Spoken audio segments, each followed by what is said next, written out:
이 시간 우리가 다루고자 하는 부분은 엇갈린 신학들의 풍경 제6장이 되겠습니다.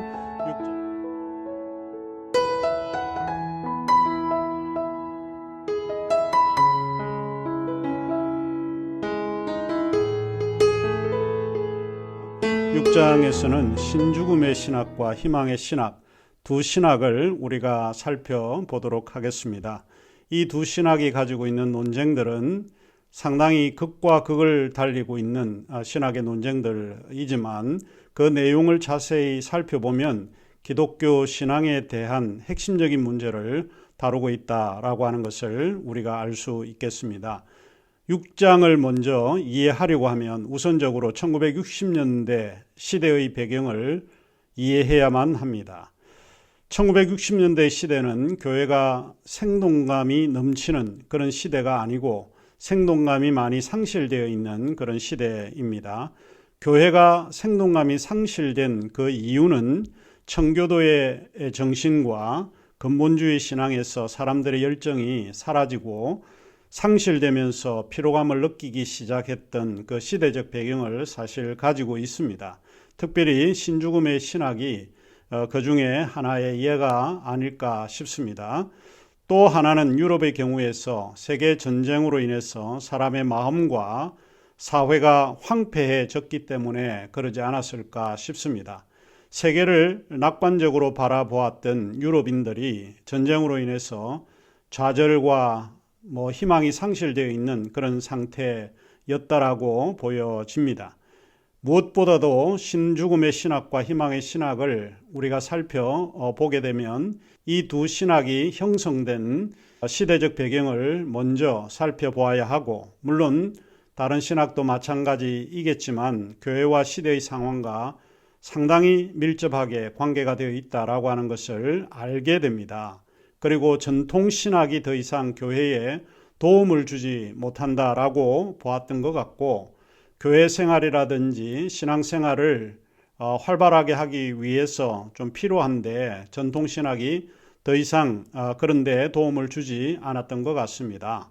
당시 사람들이 교회 생활을 하게 되면 그들이 느끼고 있는 것이 반복적인 교회의 매너리즘이나 또 교회의 형식적인 예배의식, 그리고 밋밋한 강단의 얕은 설교, 메시지 이런 것에 대한 불만들이 싹트지 않았을까 싶습니다. 신죽음의 신학은 미국의 신학자인 토마스 알타이제에 의해서 전개가 되었고, 희망의 신학은 독일의 신학자인 위르겐 몰트만에 의해서 전개가 되었습니다.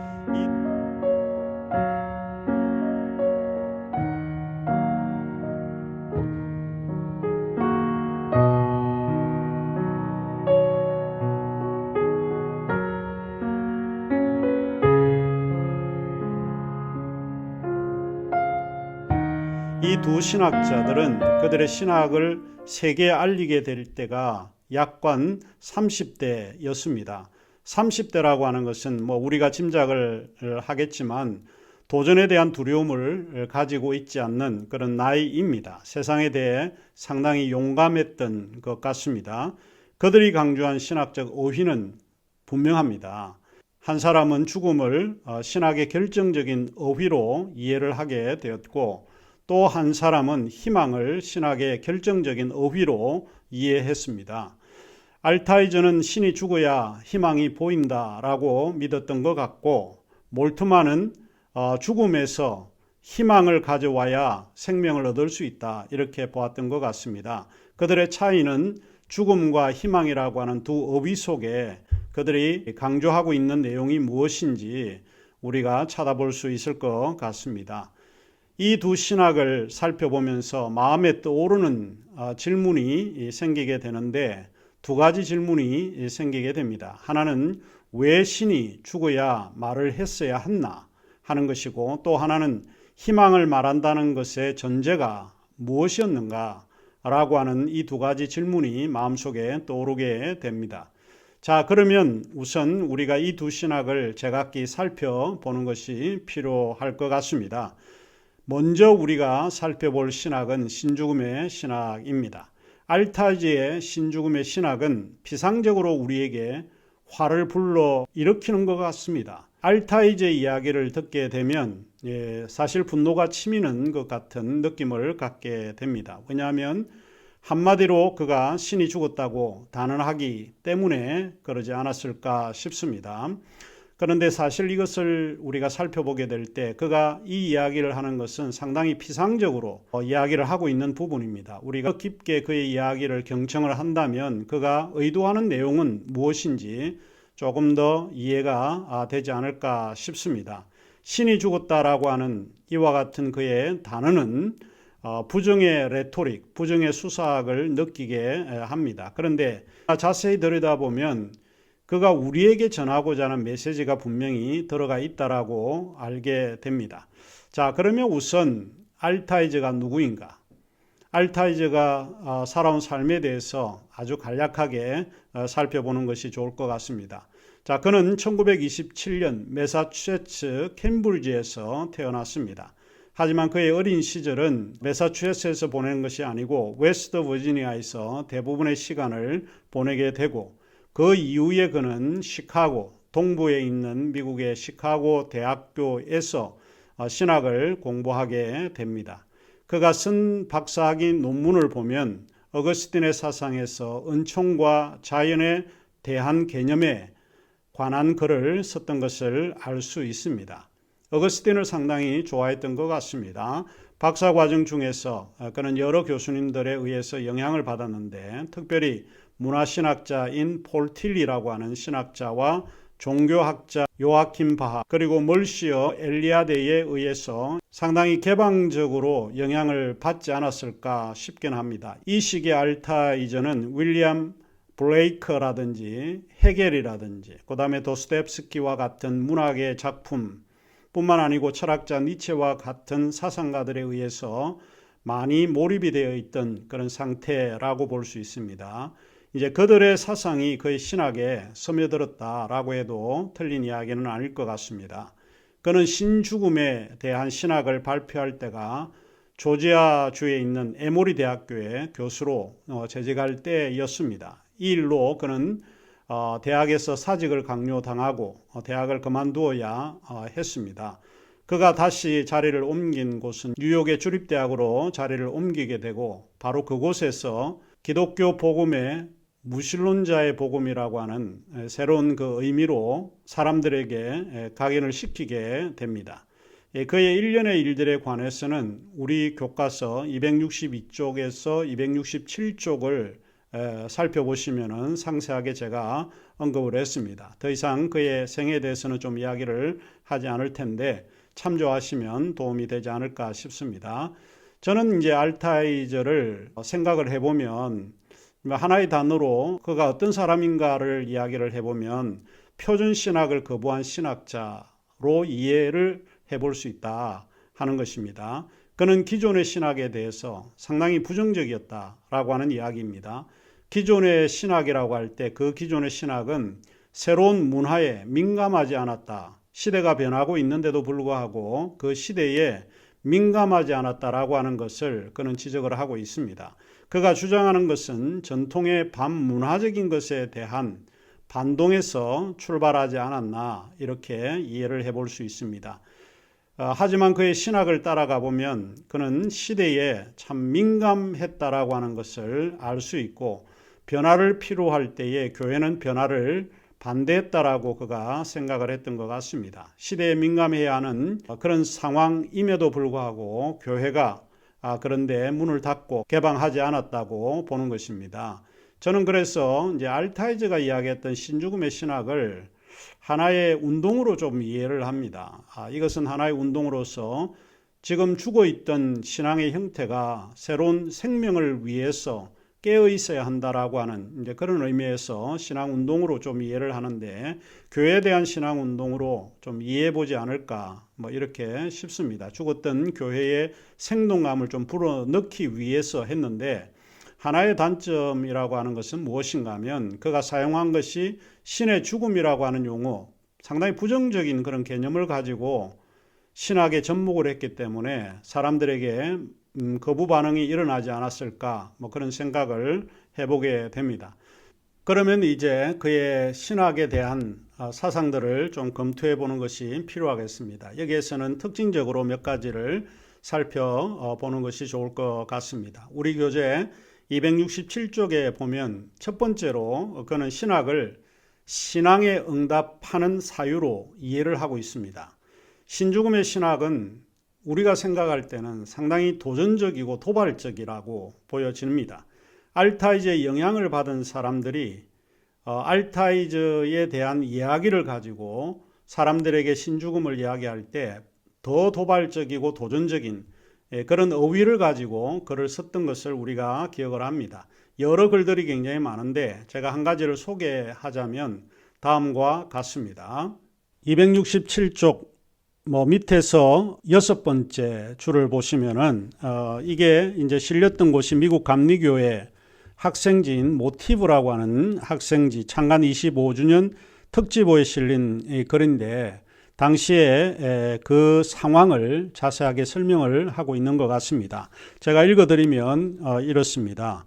우주를 창조했고 전 세계에 흩어져 있는 유태인의 대주제로 군림했으며 전 세계 기독교인의 절대자이신 유일한 하나님이 어젯밤에 그의 쇠퇴해가는 영향력을 치료하기 위해 대수술을 받던 중 사망했다. 사망한 곳은 미국 조지아주 애틀랜타 시이며 1966년 11월 9일자로 그의 죽음이 알려졌다. 그리고 이 수술을 마친 후에 그 보도된 내용이 우리의 혈압을 한순간에 끌어올리는 그 말들이 이제 난무하게 되는데 그 중에 제가 인용을 해드리면 이렇습니다. 하나님이라는 거대한 환자는 아주 의욕이 넘치는 소장파 신학자로 알려진 에모리 대학의 토마스 알타이저 박사에 의해서 수술이 진행되었습니다. 그들을 돕기 위해 콜게이트 로체스터 대학의 윌리엄 해밀턴 박사와 그 외에 템플 대학의 폴 반 뷰렌 박사와 시러큐스 대학의 바하니안 박사들이 이 수술에 동참했습니다. 수술 후 그들은 환자였던 하나님이 죽었다는 사실을 미국 뉴욕타임즈를 통해서 세상에 알렸습니다. 결국 이제 신죽음의 신학이 이제 시작된 배경을 조금 설명을 하고 있는 것인데 사실은 토마스 알타이저가 수술을 하는 그런 의사였고 그 돕는 조력자들이 여러 사람들이 나오는데 바하니안 박사라든지 반 뷰렌 박사와 같은 이런 사람들이 이제 도왔다 이렇게 이야기를 하고 있는 거죠. 자, 신죽음에 대한 이야기가 제가 볼 때는 상당히 해학적이고 그러면서도 좀 급진적인 그런 신학의 흐름이 아니었을까 싶습니다. 자, 이 소식에서 이제 그들은 하나님에 대한 믿음이 허망해졌다라고 하는 것을 알리는 일종의 거대한 사건으로 이렇게 표현을 하고 있습니다. 이 같은 신죽음에 관한 소식을 접한 그리스도인이라면 아마도 그는 컴퓨터 마우스 그 다음에 책을 내던지고 싶은 감정적인 그런 동요를 일으키지 않았을까 싶긴 합니다. 자, 그런데 이제 우리가 이 신죽음의 신학이 나타나게 된 배경을 앞서 이야기를 했지만은 생각해 보는 것은 그것입니다. 이제 그들이 주장하고 있는 것은 기독교 무신론이라고 하는 말을 썼는데 일단 무신론 그러면 우리가 받아들일 수 없는 어휘로 생각을 하게 되는 것입니다. 그래서 이 기독교 무신론이라는 표현을 그들은 정당화했다라고 하는 면에서는 비판의 여지가 있고 우리가 받아들일 수 없는 것이라고 봅니다. 이것은 신의 부재를 신학적인 화두로 상정하는 근본적인 이유로 그들이 기독교 무신론 서로 매치가 되지 않고 모순을 일으킬 수 있는 두 가지 어휘를 접목시켰다라고 하는 점에서 사실은 아이러니가 그 안에 들어가 있다라고 생각을 하게 됩니다.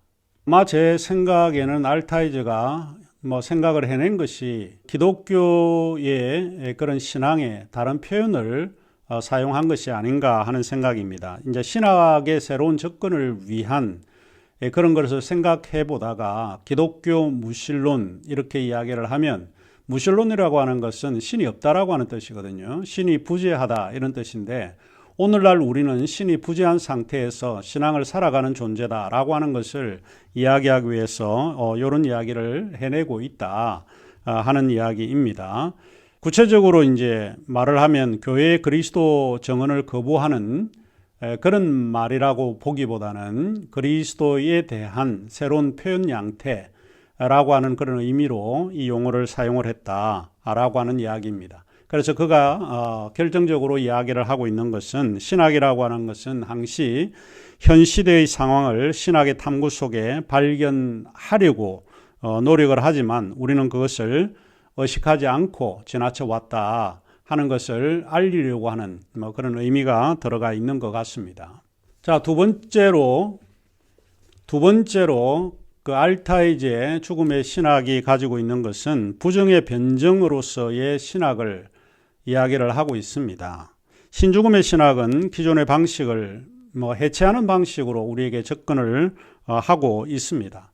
이 신학이 가장 염두에 두고 있는 것은 부정입니다. 부정에 대한 변정을 이야기를 하는데 이것은 헤겔의 철학에서 받아들인 사상이 아닐까 싶기는 합니다. 우리가 잘 알고 있듯이 헤겔의 변정법이라고 하는 것이 기존의 이론을 우리가 파괴하고 새로운 것을 종합하려고 하는 시도라고 볼 수 있는 것이죠. 주어진 태제를 파괴하는 행위가 반태제인데 있는 것을 당연히 받아들이지 않고 그것을 부정함으로써 새로운 것을 성립시키려고 하는 그런 의도가 들어가 있는 것이 신학이 가지고 있는 체계이다. 이렇게 그가 생각을 했던 것 같습니다. 정말 그가 이야기하고자 하는 것은 무엇이었을까? 이런 생각이죠. 신죽음의 신학이라고 하는 것은 신이 죽었다라고 하는 니체의 단어를 다시 표현하는 그런 양태인데 이것은 표현 자체가 제가 생각할 때는 잘못 표현한 것이다 이렇게 이야기를 합니다. 비록 그가 신앙이라고 하는 것을 조금 생동감 있게 만들기 위한 그런 시도를 가지고 있다라고 해도 많은 사람들에게 정당화되지 못하는 그런 어휘를 사용한 것 자체가 문제가 있지 않을까 생각을 합니다. 우리가 간단하게 이야기를 하자면 신은 죽었다라고 하는 것이 이 니체가 이야기를 하고 있는 것이기 때문에 신의 죽음은 이제 그가 이야기를 하고 있듯이 274쪽에 하나님의 비존재에 대한 신앙이 아니라 신의 부재가 점차적으로 정대해가는 신앙이다 이렇게 보는 것이죠.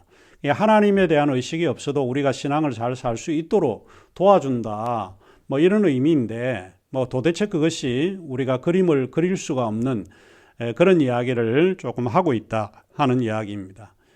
그가 당시에 이제 염두에 두고 있던 것은 교회라고 하는 그런 토양에서 출발을 하고 있는데 하나님이라고 하는 것이 실제로 현상의 높은 곳에서 군림만 하고 있는 신이다 이렇게 본 거예요. 하나님이 인류를 구원하기 위해서 중요한 것은 이 땅에 친히 오셔야 한다는 거. 현실 세계로 들어오지 않는 신은 그거는 참된 신이 될 수 없다. 신이 죽어야 한다라고 하는 의미로 그가 사용을 합니다. 니체의 말을 그대로 옮긴 것이 아니라 니체가 신이 죽었다라고 하는 말을 그는 어디에다 신학적인 의미를 방점을 두고 있는가 하면 그것은 다름이 아니라 성육신의 의미를 두고 있다라고 하는 이야기입니다. 역사적으로 이제 알타이즈가 신죽음의 신학을 이야기를 할 때는 이해할 수 없는 사건들이 이 우주에 나타나게 되었습니다. 그 중에 하나가 아우슈비츠 사건이라든지 그런 것이죠. 2000년 동안 전능자로 살아왔던 그 신은 도대체 어디 있느냐? 이 세상이 어렵고 힘들고 구원이 필요한 이 시대에 그런 능력자는 어디서 무엇을 했는지 이것이 많은 사람들이 가지고 있는 질문이었습니다. 알타이즈도 동일한 그런 질문을 가지고 있죠. 도대체 전지하고 전능한 신은 이러한 인간의 고통과 공포 속에 있을 때 어디에 있었는가? 그런 종류의 하나님은 전지하지도 전능하지도 않은 신이 아닌가? 이것이 보통 사람들이 자연스럽게 내뱉는 그런 질문일 수 있습니다.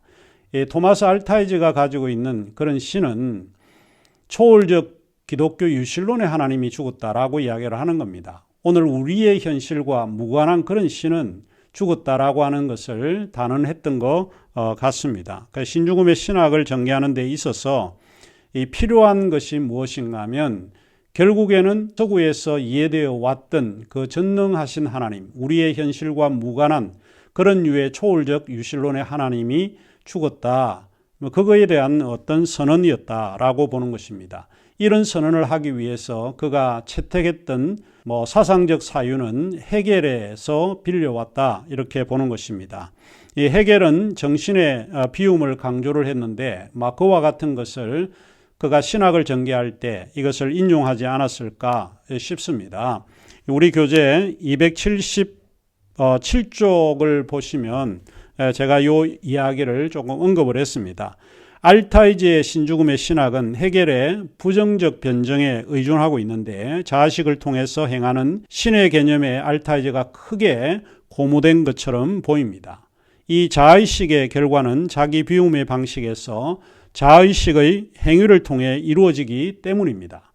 자기 비움, 자기 비하라고 그러죠. 자기를 비움은 자기 스스로의 결정을 통해 부정을 정립할 수 있습니다. 간단하게 말을 하자면 자기 비움이란 자기 부정이다 라고 보는 것입니다.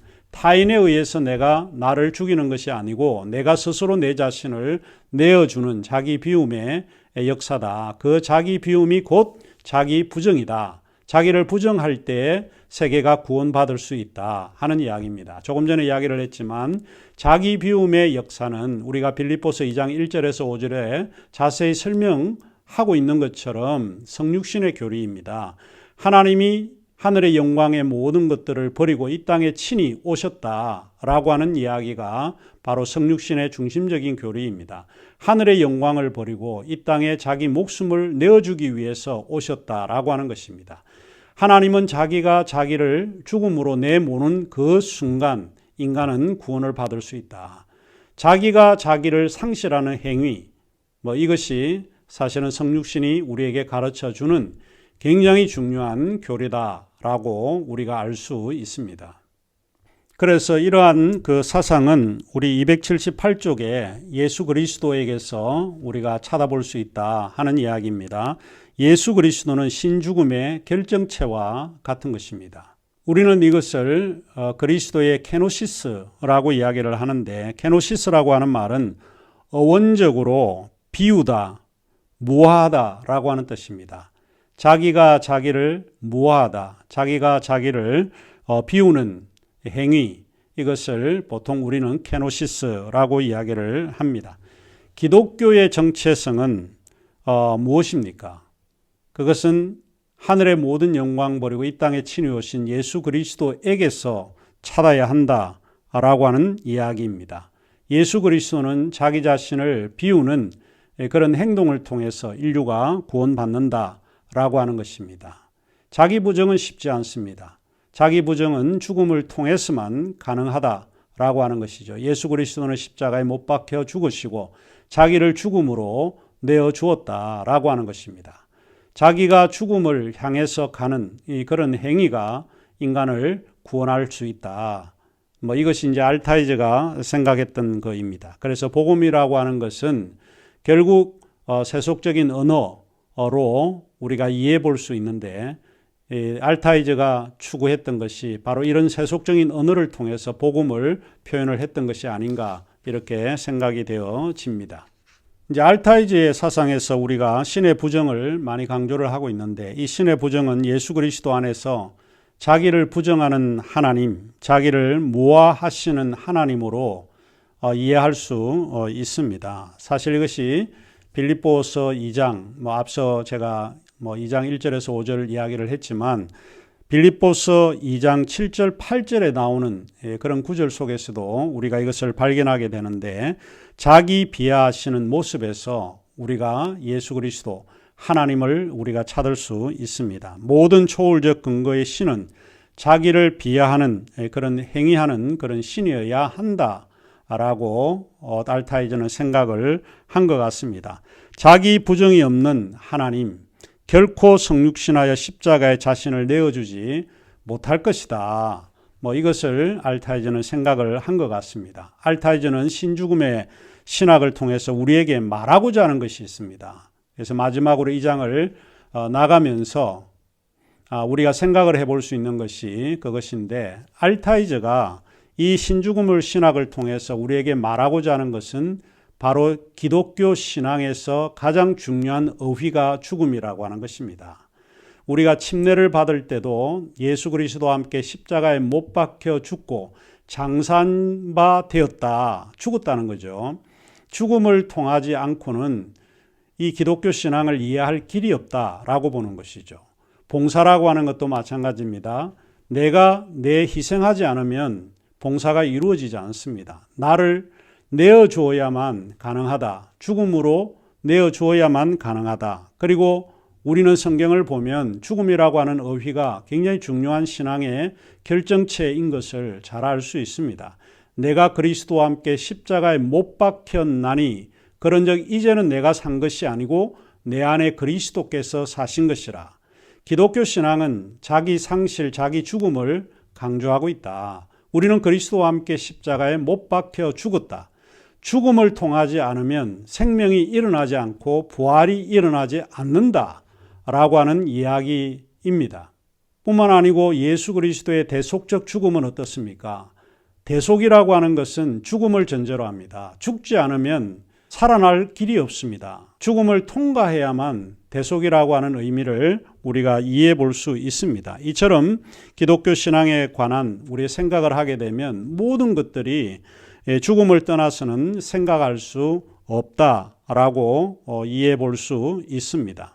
이런 점에서 이제 알타이저는 우리가 받아들여야 할 신앙은 자명하다라고 주장을 하는데, 그것은 하나님을 믿는다는 것이 그의 죽음을 믿는다라고 하는 것과 동일시하고 있습니다. 내가 하나님을 믿는다라고 하는 것은 죽음을 믿는다라고 하는 그런 의미로 받아들이는데, 그의 죽음은 자기를 비우는 하나님의 충만한 역사의 과정으로 받아들이고 그것을 믿는다라고 하는 것입니다. 하나님은 자기를 죽임으로써 우리의 고난에 동참하시고 우리의 구체적인 현실을 도우신다라고 하는 메시지를 우리에게 전달하고 있습니다. 이 현실적 역사에 동참하는 하나님은 언제나 죽음을 통해서만 진입이 가능하다라고 알타이저는 생각을 했던 것 같고, 그것이 기독교적이고 그것이 신앙적이다라고 하는 이야기입니다. 저는 이제 오늘 우리가 배운 내용 가운데서 생각하는 것이 죽음이라고 하는 것, 하나님이 자기 죽음을 생각했다라고 하는 것, 죽음으로 자신을 내어주었다라고 하는 이것을 자기 상실이라고 저는 다시 해석을 해볼 수 있습니다. 우리가 어떤 공동체이든 우리의 공동체가 살기 위해서는 무엇이 필요하냐? 그것은 자아가 살아서는 안 된다는 겁니다. 자기가 죽어야 공동체가 살 수 있다라고 하는 것을 이야기를 하는데, 생명이라고 하는 것은 바로 그 전제가 죽음을 통하지 않으면 이루어지지 않는다.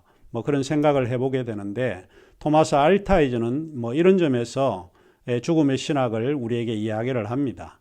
이제 한 가지 알타이저가 가지고 있는 생각이 잘못된 것은 이것이 오늘날 우리가 반대하고 있는 그런 입장에서 무신론이라고 하는 그런 개념을 가지고 우리에게 도발적이고 도전적인 그런 의미를 가지고 우리를 깨우치려고 했던 것은 이해가 되지만, 그것이 오히려 역효과가 되었다. 그것이 오히려 복음을 가리는 이야기가 되지 않았을까.